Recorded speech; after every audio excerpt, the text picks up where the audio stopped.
Chapter 12. The third cub gets eaten by Whiskers. Bruce White was eaten by Whiskers on the same day he was confronted.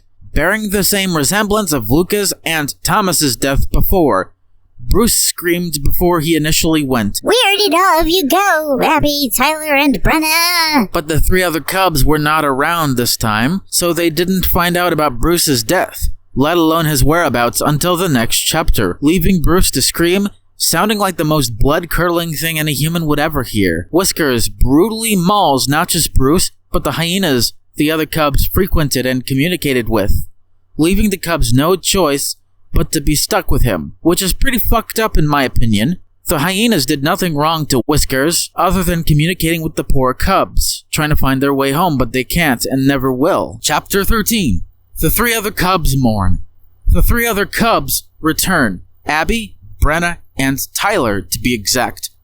They found another skeleton, but this time it wasn't so clean, as they could see the last remnants of Bruce's blood that has yet to completely dry up and decompose.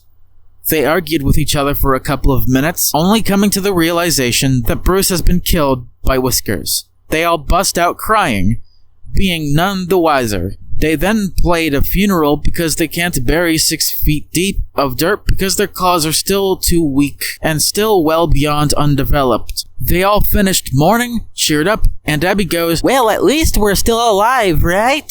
Tyler responds with, "Yes, but that's not a good thing. It's not a cause for a celebration, but panic. Before you know it, Whisker will get me, and then he'll get you." Chapter 14. Whiskers confronts the fourth cub.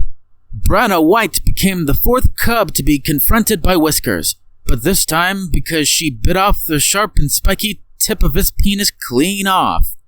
Whiskers screams in absolute horror, but before he fainted for 72 hours, he screamed with agony. "Why did you do this to me? I never tried to rape you at all, you savage piece of filth. How dare you know that you are the strongest cub of them all? Ah ha ha ha ha ha." Thud. Chapter 15. The fourth cub gets eaten by Whiskers. 3 days later, Whiskers wakes up only to find that Brenna White was dead. This is the only death in this audiobook that isn't directly caused or done by Whiskers. She fell from a dangerous height of about 200 feet, the highest height of the tree Whiskers now has to sleep by, because his favorite tree, the other one, got destroyed earlier in this audiobook by Thomas. Whiskers was not just gleeful that he has food in front of him, he brutally mauled and ate her with complete ecstasy. After Whiskers got through eating her completely, he belched so hard one of the bones flew right out of his system, out of his mouth. Chapter 16. The other cubs mourn. Tyler and Abby were the last 2 cubs remaining, so it was now an ultimatum to end all ultimatums in this audiobook. Either Whiskers' last choice of an imperfection of life, in a savage opinion, was Tyler or Abby herself. It was all only a matter of time, but not for long. Tyler freaks out, screams to Abby, "I will be next. I will be next." And then he starts crying, and Abby just stays silent and emotionally stone cold. Whiskers wakes up for a brief 5 minutes and goes straight back to sleep.